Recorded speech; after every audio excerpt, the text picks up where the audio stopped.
The Hearts of Gold podcast is brought to you by the Grow and Share Network, produced by Off the Walter Media Productions. Welcome to Hearts of Gold. Today we have Cynthia with us. Hi, Cynthia. Hi there. Thanks for joining us. Can you tell us about your Girl Scout Gold Award project? Well, my Girl Scout Gold Award project was primarily focused on birds of prey, and I broke it down into two parts. So the first part I had focused on educating the public about what birds of prey are and what they do for the world and all of that. And then I helped build a rehabilitation cage for a rehab center to help birds get back into the wild after being injured. And what prompted this project for you? It was honestly a very weird process of trying to figure out what I wanted my Gold Award to be on. I knew I wanted it to be on something that I was very passionate about because then it wouldn't feel like work. But I had fallen in love with birds of prey at a very young age due to seeing an educational presentation myself that had so many different kinds of birds of prey out there, and it just stuck. And I've been in love with birds ever since. It helped inspired my camp counselor named Birdie, and it just went from there. What was your biggest challenge in your project and how did you overcome it? So I had two major challenges with my project. I had done my project at a very young age. I think I was a freshman in high school, so I knew nothing about the real world at that point. But time management and public speaking were my two biggest issues.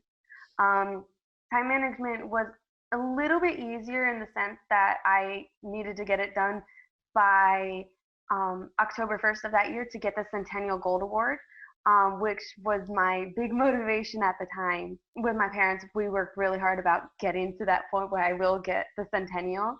And then public speaking, just practice and practice and practice and practice. Even though you started as a freshman, you completed your project in a year, correct? Yeah, it was actually less than a year. I got my approval in February, so I didn't really start fully working until like mid-February, March. So, and then got paperwork turned in at the end of September that year. For girls that are considering their Gold Award, given that timeline that you worked under, and the fact, looking back, that you did it as a freshman, which meant that you weren't working on it the sophomore, junior, or senior year, looking back, what do you have to share with future Gold Award girls about how to time their Gold Award projects? I would say definitely start as soon as you can get it. Get that Silver Award so you don't have to do two journeys. Just get it done as soon as possible, because once you get past that sophomore year, you get so busy with sports and marching band and all your school activities, and then you don't have the time to. And then you're trying to cram it into your senior year, which is busy enough as it is. So get it done as soon as you can, and then you're home free. I agree.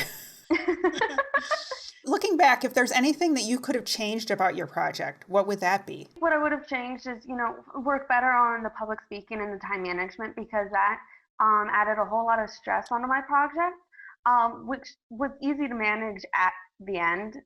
It's just in that moment, it seemed like some big giant issue that I just couldn't handle at that time. But honestly, there's not that much that I wouldn't change in my project.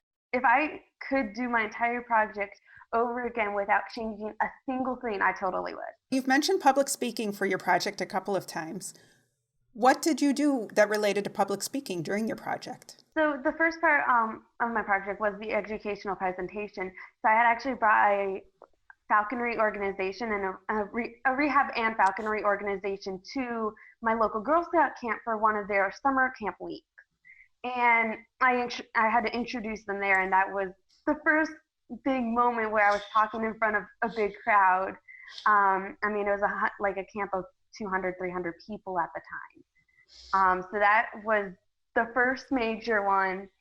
And then from there, just little bits here and there, talking with people to try to get donations and figure out what I needed to do, phone calls throughout the rest of the project. And then, of course, the major ceremony at the end where I actually was awarded my Gold Award and had to give a summary of my project there. What was your biggest takeaway from your project? There's so many things. about the Gold Award and Girl Scouts in general that I've taken a lot of things away from. So it's kind of hard to like feel where they've stemmed from. Responsibility is definitely one of them with the Gold Award in particular. My parents were very much that it's your project, you're running it, all on you, sweetheart. And that self-confidence too, that I can actually do something for once. Like I can do a major project. I can educate girls and make a difference in the little way that I felt like I could. Are there any special moments that you remember from your project? The most memorable moment of my entire project was at the end of that educational presentation. The Raptor organization that I had worked with had several bird ambassadors that they had there and allowed me and my team who was there for the day to hold some of them. So one of my favorite memories of that is I actually got to hold their bald eagle ambassador and was able to kiss him on the beak. That moment will always stay with me, no matter what. Very, very, very cool. There aren't very many people that can say they've done that. So you mentioned your camp named Birdie, which I would think means that you've been a camp counselor. What other Girl Scout memories, camp or otherwise, do you have to share? I was a Girl Scout all the way through. I only missed 1 year of Brownie because my troop at the time disbanded. But I was a PA for several years, did my CIT training. This last summer, I was working at my local summer camp for full time, and just a whole lot of other volunteering and camping. I'm very much an outdoorsy person, even though I might not just like it sometimes. I've done a couple Girl Scout destinations before, so I want outside. Get me outside and I'm happy. What destinations have you done? The first destination I did, I went to Wyoming for a week and actually got to spend a couple days in Yellowstone National Park. And it was all about the ecosystem out there and like sustainability and what we can do to help maintain those areas, sustainable life, and like, have other people enjoy them at the same time. My most recent one was a couple years ago, and I went to Georgia for a week for some horseback riding. Because of your Girl Scout Gold Award and probably a lot of your volunteering during Girl Scouts, you earned a couple of different college scholarships. Can you tell us about those? I have earned my local Girl Scout Council scholarship for the year. I was one of 5 Girl Scouts that got the award this year. And then I won my college's scholarship, which is renewable if I keep my grades up. But I'm one of 2 this year that got that scholarship. So your school is Sweet Briar, and the scholarship is specific to Girl Scout Gold awardees that attend your school. Can you tell us about the process? Was there an essay you had to write, or what kind of application did you have for that? In order to apply for the award, you have to be accepted into Sweet Briar, so you can't start working on it until you received your acceptance letter.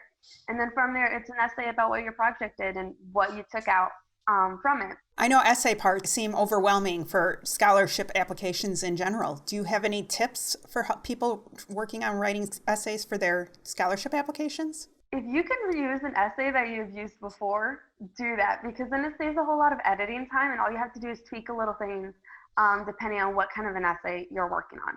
So reuse, reduce, recycle.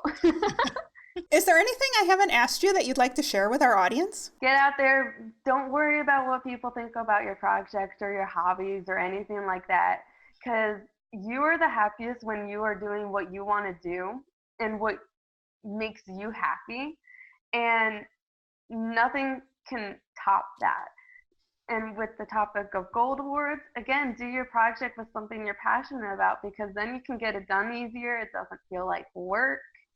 And then in the end, you want to make something that you're going to remember and want to be proud of. It's going to last. This gold award, this project, all of it lasts you a lifetime, and you're never going to forget it. So why not make them as memorable as possible? How do you make your s'mores? I get real nice and low with those embers. Get that hot spot, get it nice and toasty brown. Gooey on the inside, not burnt, not raw. That's the way I like them too. Well, thanks for joining me. Thanks for having me. It's been fun. Well, I'm glad that you were here. Make sure to click subscribe so you always know when new episodes are released, and check our blog for tips and tricks at heartsofgoldpodcast.com.